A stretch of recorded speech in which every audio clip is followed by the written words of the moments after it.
You're squatting by a fire, roughly 10,000 years ago, somewhere in the hills of the Fertile Crescent. Beside you, tethered for the night, a goat chews in the dark close enough that you can feel its breath on your arm. Your grandparents never lived like this.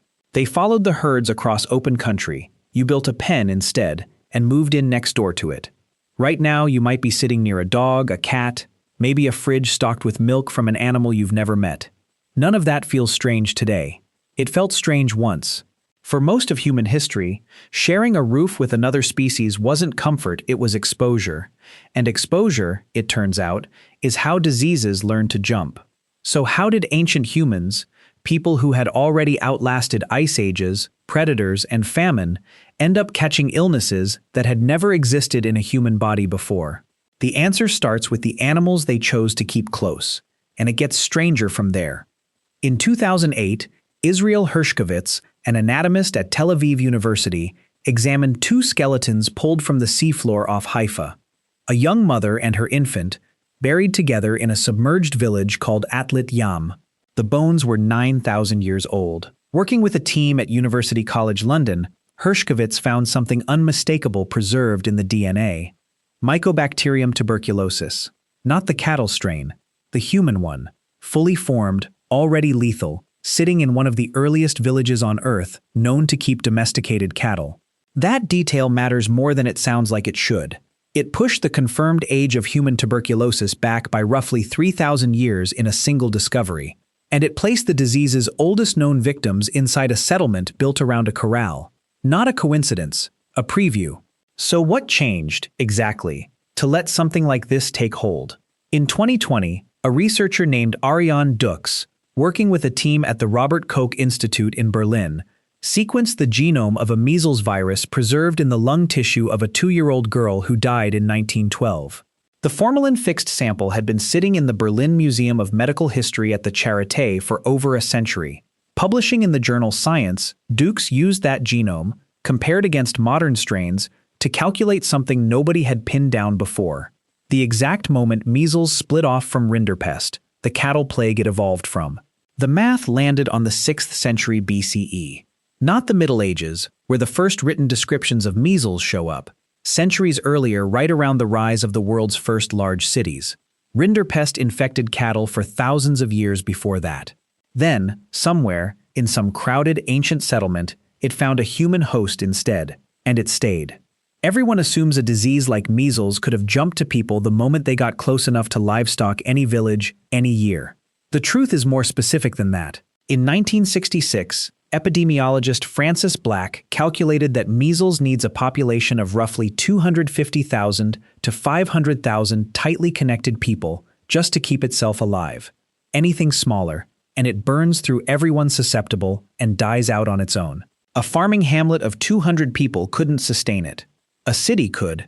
In 2007, epidemiologist Nathan Wolfe, physician Claire Panosian-Donovan, and biologist Jared Diamond published a review in the journal Nature, tracing the origins of 25 major infectious diseases, 10 tropical, 15 temperate. Their finding, the overwhelming majority came from animals, and almost every temperate one, the diseases that shaped Europe and Asia for centuries, came from livestock people had chosen to live beside. They also mapped the 5 stages a pathogen has to survive to make that leap permanent. Infecting only animals, then infecting humans without spreading further, then a few short chains of transmission between people, then real outbreaks, and finally full independence from the animal it started in. Measles made it through all 5 stages. So did smallpox. So, most researchers believe, did the common cold. Here's where it gets uncomfortable. At Dixon Mounds, Illinois, anthropologist George Armalagos and his colleagues studied roughly 800 skeletons spanning the shift from hunting and gathering to intensive maize farming around AD 1150.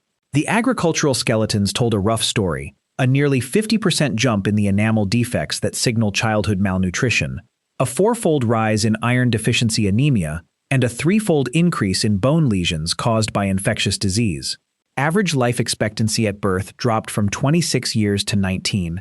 Farming was supposed to be the upgrade: more food, more people, more security. At Dixon Mounds, it bought 7 fewer years of life, and a body that was sick for more of them. Everyone assumes agriculture made ancient life safer. Almost everywhere researchers have checked the skeletal record, it made people shorter, sicker, and packed in tighter with pathogens than their hunter-gatherer ancestors ever were. Farming didn't just feed more mouths, it manufactured the exact conditions disease needed to travel between them. So the obvious answer, humans got sick because they lived near animals, isn't wrong. It's just incomplete. Proximity to livestock supplied the raw material, viruses and bacteria waiting for a new host to try out. But proximity by itself never built an epidemic. It took density. It took permanence. It took thousands of people staying in one place, generation after generation, breathing the same air, drawing from the same wells, raising children who had never known any other way to live. The real weapon wasn't the goat in the pen or the cattle in the field.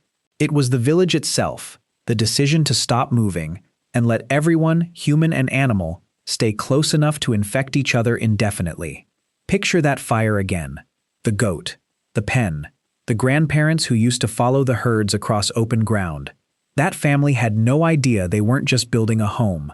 They were building the conditions for tuberculosis, for measles, for centuries of epidemics that hadn't been invented yet. You live inside that same inheritance right now. The animals, the crowding, the cities of hundreds of thousands, all descended from one choice: to stop moving. You got the food surplus, you got the security, you got civilization, you also got everything that came with staying still. Humanity didn't catch disease by accident, it built the first hospital for it and moved in. You're crouched by a fire 10,000 years ago, a goat tied up close enough to touch, and without knowing it, your family is about to trade the open plains for something no hunter-gatherer ever had to survive: an epidemic. This video traces how settling down turned out to be one of the most dangerous decisions our species ever made.